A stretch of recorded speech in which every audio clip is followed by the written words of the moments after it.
Stéphane Tromard, un des créateurs et des dirigeants de la société Scube. On a décidé de créer Scube en 2003 parce qu'on était vraiment passionné par la technologie. À l'époque, avec le développement d'Internet, tout était en train de changer. Les méthodes, les techniques, et on avait une vraie envie de construire à partir de ça. Et c'est encore le cas aujourd'hui. Aujourd'hui, on a une vraie envie, une vraie passion pour construire, partager et apprendre toujours de nouvelles choses. Une des particularités de Scube est que nous sommes aussi éditeurs logiciels, notamment avec SPS, qui est un poste de travail unifié pour de l'assurance en mode cloud. Pour maintenir ce logiciel, nous avons besoin d'avoir dans nos équipes l'ensemble des compétences nécessaires. Chef de projet, coach agile, développeur, testeur, spécialiste de données, admin cloud, expert sécurité. C'est un vrai avantage culturel pour nous. C'est-à-dire que nous avons en compétences, en permanence dans notre entreprise, toutes les problématiques que le client peut rencontrer. Chef de projet, gestion, développement, test, IA, data, cloud. On dispose de toutes ces compétences et qui peuvent donc être mises à contribution pour aider nos clients à résoudre les problématiques qu'ils peuvent rencontrer eux-mêmes pour gérer le cycle de vie de leur logiciel. Depuis que nous sommes hébergeurs dans le cloud, on a remarqué qu'il y avait un vrai besoin d'industrialiser tout ce qui est déploiement de serveurs. Aujourd'hui, on a décidé de travailler surtout sur ce qui s'appelle l'infrastructure as a cloud, avec notamment Terraform. L'idée est assez simple. Aujourd'hui, et on le voit chez nos clients, beaucoup d'infrastructures sont déployées à la main. C'est-à-dire qu'on a des admins réseau qui vont manuellement créer des serveurs, les installer, les paramétrer, mettre les routes, le firewall, etc., etc., etc.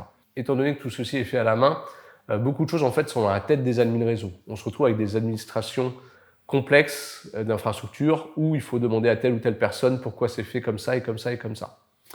Avec l'infrastructure as a cloud et l'offre qu'on développe, les administrateurs vont pouvoir scripter l'infrastructure qu'ils souhaitent, d'accord, et ils vont pouvoir définir eux-mêmes dans le code qu'ils ont besoin d'un serveur à tel niveau, de telle chose, un serveur de base de données, un serveur d'API, un serveur de fichiers, un firewall, etc., etc. Donc ils vont tout décrire dans un fichier et ils vont pouvoir déployer cette infrastructure directement en appuyant sur un bouton. Cette industrialisation va permettre une meilleure reproductibilité, une meilleure traçabilité et un meilleur suivi et une évolution de l'infrastructure.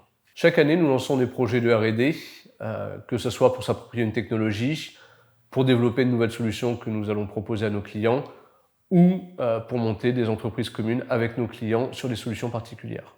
L'année dernière, nous avons lancé un POC qui permettait, à partir d'une simple appli mobile, de mettre en garantie des crypto-monnaies dans les smart contracts afin de pouvoir les utiliser comme garantie pour obtenir un prêt. Cette année, nous allons lancer 2 projets de R&D.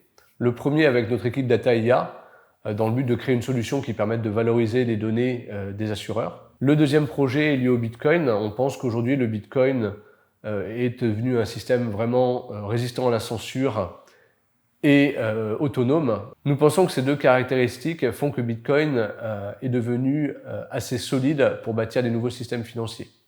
Nous pensons aussi que Bitcoin doit permettre de faire passer autre chose dans son réseau que du Bitcoin.